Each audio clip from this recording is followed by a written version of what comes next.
Good day. This is Dimitri Lascaris coming to you from Montreal, Canada for Reason to Resist on January 12, 2026. According to polls conducted in the United States after the Trump regime kidnapped Venezuelan President Nicolas Maduro on January 3rd, most Americans do not approve of this military operation.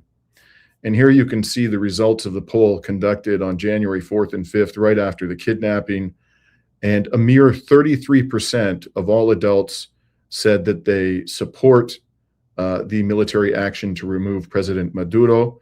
34%, slightly higher, said they oppose it, and a whopping 33% did not express an opinion. Another aspect of this poll that's notable is that 72% of all American adults surveyed said they are concerned that the U.S. will get too involved in Venezuela. And what's particularly striking, I would say, about this poll is that no U.S. soldiers were killed in the operation, allowing Trump to boast that the operation was a smashing success. And one therefore wonders how low support would be if the U.S. military had taken serious casualties in this criminal operation. Now, to discuss the news and recent events in Venezuela, we were pleased to be joined today by Camila Escalante. Camila is the co-founder and editor of Causachun News, a news outlet which provides on-the-ground reporting from Latin America. And she has also been a correspondent for Press TV covering Latin America since 2021. Thank you so much for joining us today, Camila. Thank you for having me. Good to see you. So, Camila, let's begin with this Ipsos poll that I just mentioned. Again, the poll found a mere 33% of Americans approve of this operation. And interestingly, a CNN report on the poll described these numbers as not bad. So that's quite something. And what sticks out for me is that the number is so low, despite all the support in the U.S. corporate media for many years now for the overthrow of the government of Nicolas Maduro and his predecessor, Hugo Chavez. What do you think this says about the influence that the corporate media have over public opinion when it comes to regime change operations in Venezuela in particular? Well, on the one hand, we know that people are no longer following conventional media, and some people see that as a positive thing, right? People have moved on to social media, so now we're susceptible to the sorts of psyops that are going on social media, and now people are getting their news from places like podcasters and streamers and people who are highly influential like Joe Rogan, and also just random, self-proclaimed different sorts of geolocation and intel accounts that claim to have some sort of information. But in general, people have become more skeptical of what they're seeing both online and in the media. And we're seeing that in the different demonstrations and actions that are taking place all over the United States, to only speak of the United States and not to speak of the rest of the world, where there were also a series of actions, both emergency actions held on January 3rd, the day of the abduction of President Nicolas Maduro and this attack. And then subsequently, we've seen all of these other sorts of mobilizations and actions held all around North America and the world, of course, all over Latin America as well. We've seen the mobilizations in Venezuela. But in the United States, it's been very difficult for me, having covered Venezuela for basically my entire journalistic career.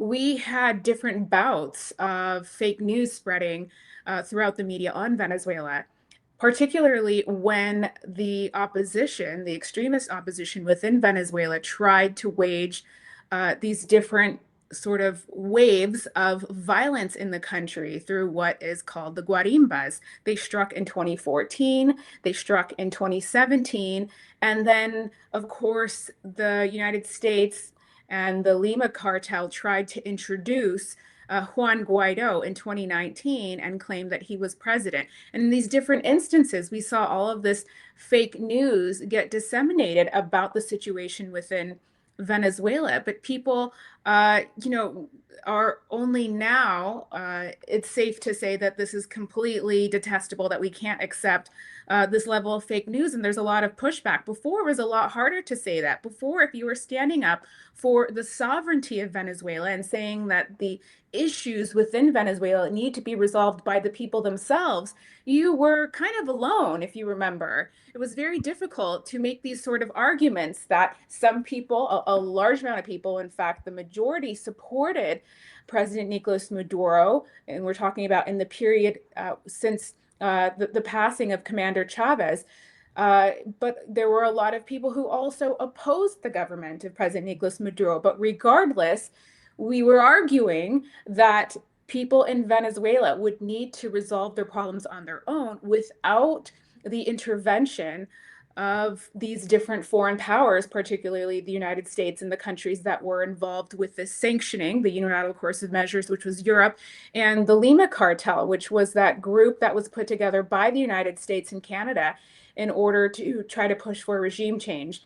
And so now what we're seeing is that what has happened with the kidnapping of the constitutional president of Venezuela, Nicolas Maduro, and these attacks that left at least 100 people killed and had as targets a number of civilian infrastructure and even people's residences, that the United States has accomplished the sort of relaunch of the global solidarity with Venezuela. That's what we're seeing right now, is that in fact, they're making a lot of people have made the comment that they're making President Nicolas Maduro into a Mandela when they were trying to make him into an El Chapo. And I'm seeing that everywhere. I'm seeing that here where I am now, Toronto, but all across the United States as well. That in fact, people are seeing on TikTok. There's a lot of creators, even beauty influencer type people on TikTok, who are creating content for a very young crowd on social media. And even those people are speaking out about what they're seeing transpiring, what the US is doing abroad, and they're opposing it. So in fact, it seems that we're seeing the revival of this sort of international solidarity movement, in addition to, of course, the level of consciousness that was raised due to the Gaza genocide being live streamed for so many months. Now we're seeing this additionally, that people are seeing the crimes that are being committed both in the Caribbean Sea with the extrajudicial killings and the complete violation of international law that took place there, then the executions that took place in the Eastern Pacific, and now these threats to the sovereignty of Venezuela and so many other countries of our region as well. I just want to echo something you said. It's very important. Back in 2019, when I was a correspondent for the Real News Network, I went to Venezuela to cover the aftermath of the prior presidential election. And of course, my coverage was quite critical of the claim that Juan Guaido was the legitimate president of Venezuela. And at the time when I was pushing out this coverage, I was, reporting on the ground what was happening there from a very critical perspective. I got raked over the coals on social media by a lot of people. You're whitewashing the crimes of the Maduro dictatorship and so forth. And I've gotten almost no pushback this time around. So it's really quite striking, the sea change that has happened. I completely agree with you on that. Now, as I'm sure you know, Camila, promptly following the kidnapping of President Maduro, Trump claimed that Venezuela was now under the control of his regime and that little Marco Rubio would now run the country. However, a security alert issued 2 days ago by the U.S. State Department urged U.S. citizens to leave Venezuela immediately amid reports that armed paramilitaries are trying to track down or hunting down U.S. citizens. And I've put up on the screen here a report in The Guardian, which makes reference to the colectivos. So I guess I have a couple of questions for you about this security alert, Camila. First of all, can it be said, do you think, that with all seriousness, with any credibility, that the U.S. government controls Venezuela when the State Department is urging Americans to flee the country? What do you think the reality is there in terms of the level of control that the Trump regime is exercising over Venezuela? Well, everything in Venezuela has in some ways resumed as normal. there was, the day of the attack, people didn't know what was going on. They woke up to the news and, they didn't know if they should, start panic buying or whatever the security situation might be on the street. But that was, I think fairly quickly people realized that it's calm, that the country was under control of Venezuelan security forces, and things have gone back to normal. Today, actually, is the first day of the return to school for this school semester following the period of the holidays, including Christmas and New Year's, that lasts a significant amount of time. So students are just returning to school today. But this weekend, they held elections in the sort of peasant councils, having to do with these councils through which this is all things that were promoted by President Nicolas Maduro, of course, in which he promoted, food sovereignty following, these years of unilateral coercive measures that attacked the ability of this country to go and buy the things needed for this country, import different things. And so they began a whole different, national production scheme. And this is part of President Maduro's legacy. Well, they held elections locally on who would represent these sort of peasant councils. And so this is just another sort of evidence of the democracy that exists within Venezuela. And that went on as normal, even despite that it was only 9 days after the abduction of the president. And so what happened, of course, is that, the day of this military aggression on Venezuela, the Supreme Court ordered that due to the inability of the president of the republic to fulfill his functions because of his absence, because he is being sequestered in the United States, that the executive vice president, Delcy Rodriguez, would take over. And she was sworn in before the National Assembly, and she was given the full support of Nicolas Maduro Guerra, who is the son of President Nicolas Maduro, and also the children of Celia Flores gave him, or gave Delcy Rodriguez full support, and all the other sort of high officials of the government and the United Socialist Party of Venezuela. So it does seem like there is continuity. It does seem like from the higher levels, but also the grassroots, because we've spoken to people at the mobilizations that have been taking place every day in Venezuela, that they do support Delcy Rodriguez. And they have made several different statements saying that here it's a revolutionary government in control, but it's also the people who are in power. And so it seems that even though we are seeing these sorts of this messaging, this line that's being pushed from Washington, a campaign which began long before January 3rd to try to insist that some sort of conspiracy is taking place, that there's some sort of deal, to say that that this operation was so successful that the United States now has control over Venezuela, that at least from the statements of the Bolivarian government officials, they completely reject that. And that's really all we have to go off of. We can't rely on the information that's being pushed by Washington. We have to also see what the Venezuelans in Venezuela themselves are saying. And so there's a lot of speculation going on. But like you said, the State Department is issuing a travel advisory. And at the same time, they have stated the Department of Homeland Security has continued to perpetuate this xenophobic campaign against Venezuelans in the United States, making arrests. All sorts of incidents have happened, and they say that anytime anything happens with a Venezuelan in the United States, that they are linked to or a member of Tren de Aragua, which is completely false. It's completely false to say that however many people are Venezuelan in the United States, maybe hundreds of thousands, I'm not sure what the figure would be, that they're members of a criminal gang called Tren de Aragua. That's completely fabricated.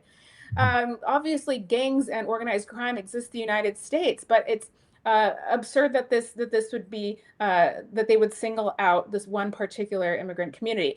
At the same time, the United States has maintained its full operation in the Caribbean Sea, of its intended naval blockade against Venezuela and its operations to try to seize every single oil tanker and forbid it from leaving Venezuela's shores in order to deliver its oil to different countries and buyers, which is completely illegal and should be, the cause for a lot of action by different countries, which really haven't responded. So that's just to say that with their full military deployment and all these other things going on, it makes it quite clear that they are not, at least at this time, in control of Venezuela in any way. Mhm. It seems so. It's like on the one hand they're saying that they control Venezuela. At the same time, if you see a lot of these far right congressmen in the United States, read what they're saying on social media. They are denouncing the presence of armed Chavista groups in and around Caracas and the different penitentiaries, and saying that they're controlling the streets, that they are making it difficult for the release of the different prisoners that the National Assembly president and the penitentiary system and interior minister said would be released. They're saying all sorts of different things. So what is it? Is it Chavismo and the grassroots and the government and the security forces who are controlling the country? Or is it Trump? Because they're signaling that they do not have control of the country, but they would like to. And Mhm. so it really just seems that they're trying to confuse everybody, both on the exterior, but also that they're trying to confuse people inside. And that's why the Bolivarian government and the party, the PSUV, is demanding, or not demanding, but they're urging and appealing to their grassroots to have, complete faith in the party and the leadership and support this government and not fall victim to the rumors and speculation online. Uh, uh, and please talk to us a little bit about these, what the Guardian described as paramilitary groups, and these some right-wing American senators are describing as armed militias or whatever. I understand that in Venezuela they're referred to as colectivos. What are these colectivos? What purpose do they serve, and what are they doing today in the streets of Venezuela? Well, when they make these claims, these, right-wing lawmakers in the United States, we're not even sure what they are referring to necessarily. It is part of their campaign to try to criminalize, an extension of their campaign of criminalizing the Venezuelan, the average Venezuelan who has been, the victim and target of this gross and long-lasting character assassination. They have dehumanized Venezuelans, both in the United States, those living in the exterior who had to leave for economic reasons due to the unilateral coercive measures, but also the Venezuelans in Venezuela who themselves, are organizing at the grassroots, whether it's through communal councils, whether it's just through, friendship and familiarity with their own neighbors. And so what they're trying to do with this messaging over social media is to try to say that within Venezuela, people are armed and they're acting in a way that is criminal as part of extended, criminal organization networks, which is what they've tried to, what they've required as part of their pretext to go after the president himself. And of course, there are other people within the government who are also still wanted by the United States. And that's something that began years ago. And then, of course, in early 2025, after Trump took the presidency, he created this foreign terrorist organization designation, naming Tren de Aragua and then this fake Cartel de los Soles.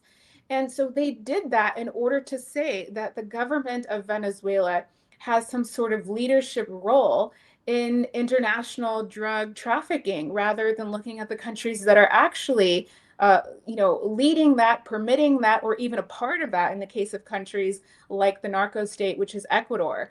And so really, it's good to not give too much weight to some of those claims because we don't even know what they're trying to say, except to continue this sort of campaign against Venezuelans. But we do know that Venezuela has this civic military alliance, is what it's been called, which is they have trained people who are civilians who are not actually formally part of the armed forces or the police to use weapons and to be integrated into the Venezuelan state's defense system in order to be able to defend the country if necessary. But right now, it's not really necessary. The country is under full control of the armed forces and the regular defense forces of the country, although it is important for people in the neighborhoods to be alert. But it really is just more of the propaganda that we're seeing in order to argue that Trump needs to step it up and move towards a second strike, a second attack on Venezuela to try to then take control of the country. So it really is just, again, an admission that the United States does not presently have control of the country. Now, as we've discussed on this program, the U.S. military seized a Russian-flagged oil tanker in the North Atlantic a few days ago. The pretext for the seizure was that the tanker was carrying Venezuelan oil. Apparently, the tanker was empty, but even if it had been carrying Venezuelan oil, this would have been a flagrant violation of international law. In any case, there was another tanker out there. Initially, the reports I saw were that 2 tankers had been seized. And another tanker by the name of Minerva, it doesn't appear to have been seized by the U.S., but the Bolivarian government put out an interesting statement on the 9th of January, disclosing that it's in some manner, in cooperation with the United States, had secured the return of the Minerva to Venezuela. What's that all about, Camila? What is the Minerva? Why was it returned? And what do you make of the fact that this is being done? Its return was somehow done in cooperation between the Bolivarian government and the Trump regime? Well, there's no additional information on that right now. We can only speculate. But at the same time that these sorts of things were happening, we were receiving these messages from other leaders of Chavismo saying that we have to have faith in the process. And something that Jorge Ariaza said, who is the former foreign minister of Venezuela, now he is the rector of the University of the Communes. He works with the communal movement within Venezuela. He said that the people's awareness is profound. Grassroots understands the circumstances and support the necessary tactical maneuvers to ensure that the great national objectives are met. He said that Chavismo's unity is monolithic, bomb-proof, and rumor-proof, and says we shall overcome. And I think this is just one of many signals that's being sent out from the leadership there that says that we are in a period of having to go through negotiations, of having to reopen or reestablish diplomatic channels to try to get our president freed following this attack. This was an unprecedented attack on American soil, that is the Americas, our Americas, Central, South America, the Caribbean, that we haven't seen in many years. And we can only compare it to the bombing and invasions of Grenada and of Panama in the 80s. And we haven't quite seen things like this, although the United States does occupy, invade, and use mercenaries and criminal organizations and the narco trade to attack our countries internally in other ways. But they're saying, the leadership is saying that we need to take this one step at a time. One component of this is the legal defense of President Nicolas Maduro and Celia Flores, who, by the way, Celia Flores, what they call the first combatant, the wife of President Nicolas Maduro, is herself a lawyer and is herself an elected member of the National Assembly of Venezuela. And so on the one hand, they need to work on the legal defense of that, ensure their well-being and their return, because that's the primary demand within Venezuela from the government and from the grassroots, is that they be returned to the country and that President Maduro be reinstated as president. And at the same time, as President Nicolas Maduro had said for many years, and he said so just days before he was taken, in an exclusive annual interview, the New Year's interview with the journalist Ignacio Ramonet. If you saw, they did an interview while they're driving in an SUV through the city.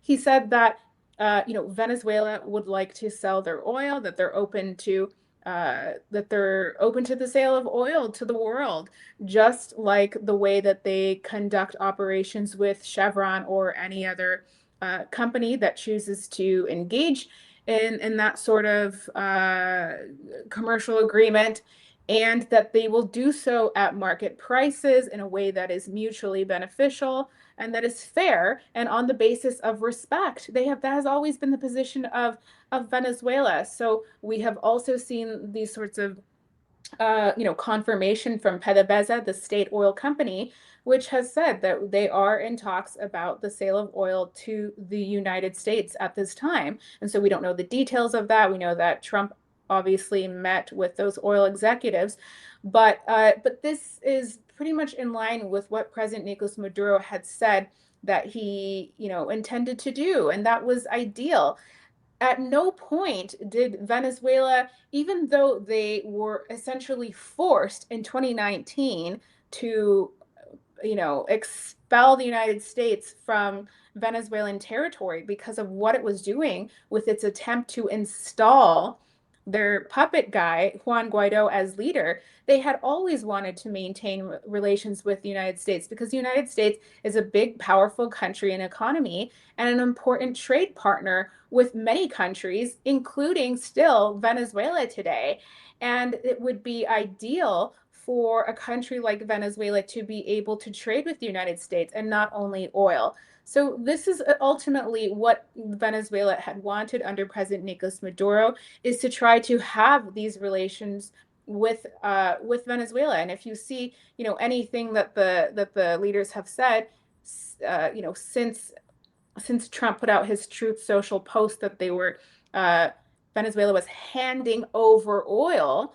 Well, Venezuela is handing over oil by negotiating the sale of its oil using the framework of any other company that's trying to purchase oil. It's just like saying that you went and spoke to the owner of a $2 million house in Toronto and they're handing over the house to you. Well, they're handing over the house to you, but you're going to give them 70 years of your salary in order to buy that house. They're getting your money. They're not just handing it over to you. And that's the case with Venezuela as well. Right. On the question of oil sales, I understand that in the few years prior to this criminal operation in Venezuela a few days ago, that the economy of Venezuela was actually improving significantly. So too were the oil sales. Is that correct? Could you tell us a little bit more about that, about the trajectory of the oil industry and the Venezuelan economy in the past 2 or 3 years?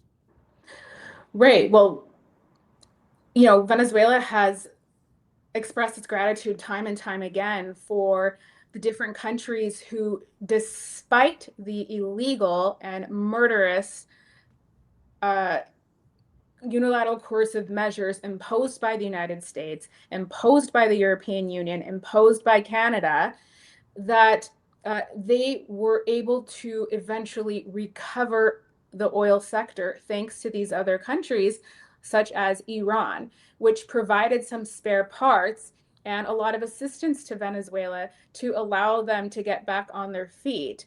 And as I said earlier, one of the legacies of President Nicolas Maduro's leadership, which might have been an idea in some sense of Commander Chavez, but which was really implemented and carried out under President Nicolas Maduro, of this, boosting of national production in order to ensure food sovereignty of the country. We've seen the country go to over 90% food sovereign, which means they no longer have to import food from the exterior. And this has greatly alleviated a lot of the problems that people were facing with the shortages within the period of the economic crisis that was experienced by Venezuela due to these sanctions. And President Nicolas Maduro also empowered, one of the things that they're talking about this weekend, like I said, with these peasant councils, is that they have moved, this production to urban farming, to urban areas, so that communities can empower themselves and feed themselves and go to market and trade and all of that. And they also, through the communal councils, uh, the communes, there is this sort of framework that has been organized in order for, neighborhoods and groups to come together and put forth proposals so that the state can fund directly projects which are being organized and led by these communities on a grassroots level themselves, that are in large part, the infrastructure projects having to do with recovering infrastructure that has been in very bad shape for some time, but also things like, trying to get money from the state in order to invest in small businesses, things like getting sort of machinery, like, let's say, like an orange juice squeezer, like a big industrial orange juice squeezer, so that they can take the oranges that are being grown there and turn them into juice, bottle it, and then sell it. Eventually, they would want to export that. There are countless projects and proposals right now like that all around the country. And so this has allowed the Venezuelan grassroots and entrepreneurs and small business owners to incorporate themselves into this really important priority of the government, which is the recovery of the national economy. And it's providing employment for people around the country. And so, personally, I've been, going to Venezuela throughout all this period, and it was really bad in 2018 and 2019. And we have seen huge changes. When we used to go there, for example, because you were there around that time as well, when you were there, you would have to, because of the issue of hyperinflation and how, useless the money became, cash became, you would have to get a local bank debit card. So a friend would lend one to you, and then you would perhaps give them dollars, like $100, and then you would just have the money in the bank account, and you would have to tap that because credit cards weren't working, different things were not working very well in the country. And all of that improved quite quickly. In fact, starting in 2020, things became quite normal in terms of transactions, but that's when we also began to see the return of some of the products that had been missing off of shelves. We did have that issue of scarcity. Things were literally deprived from the country because of the sanctions. And what the sanctions did was make it impossible, because of the coercive threats by these Western governments against any entity or any country that tried to participate in trade with Venezuela. They threatened them, and a lot of these didn't want to continue business because they knew that they too would be subject perhaps to secondary sanctions. And so we saw a lot of products go off the shelves that had always been there. Let's say, like, the main brands that you would see here in a Walmart that sell toothpaste and toothbrushes and deodorant and things like that. We saw fewer and fewer of them, but they're all back now. Not only are they back now, but new businesses are open. There's new foreigners who come to invest in the country, and things have really returned to normal. Very quickly that happened. And that's just to say that this economic war on Venezuela was a complete failure. And that's evidenced in the before and after that we see in Venezuela now, where you can just pick up your phone and go to one of several apps and call a taxi just the way you can in any other country with Lyft and Uber, and get people to deliver groceries to your apartment, condo, whatever. Everything is normal. Nightclubs are open. Everything is normal. So this policy to try to starve people into submission, to try to deprive them of necessary medical supplies and equipment and everything else, has been a complete failure. And this is the reason why the United States had to escalate militarily against Venezuela, is because they were not successful with their prior strategy, or the strategy to try to install a puppet government. And since you mentioned the question of medical supplies, and we'll close it out here, I wanted to just ask you about a post you issued on X on January 10th about the delivery of 40 tons of medical supplies from Brazil to Venezuela. Could you tell us about the background of that delivery? Why was it necessary? What did the Brazilians provide to Venezuela in that transport? Right. Well, like I said, there were attacks on civilian infrastructure and civilian buildings on January 3rd during the night. And so the among the different targets in La Guaira, which La Guaira is the city in the state of the same name, which is a coastal Caribbean city, and it is the location of the international Simon Bolivar Airport. And one of the targets was this medical supplies distribution set of warehouses. And that set of warehouses housed dialysis treatments, supplies, and equipment for the health ministry of the country. And so that was targeted in some of the bombing. And that was, we saw the complete destruction of some of the warehouses there. And so very quickly, the government had to activate an emergency contingency plan to get the restoration of those supplies. And they were able to make some purchases, albeit probably through third parties, because it's still difficult, if not sometimes impossible, for Venezuela's government to go directly and purchase these things on the international market. And it's been like that for a very long time. This is highly illegal, by the way. And it is a murderous, genocidal policy that these Western countries, they actually defend their right to use sanctions in this way, but it's completely illegal, and most other countries of the world know that.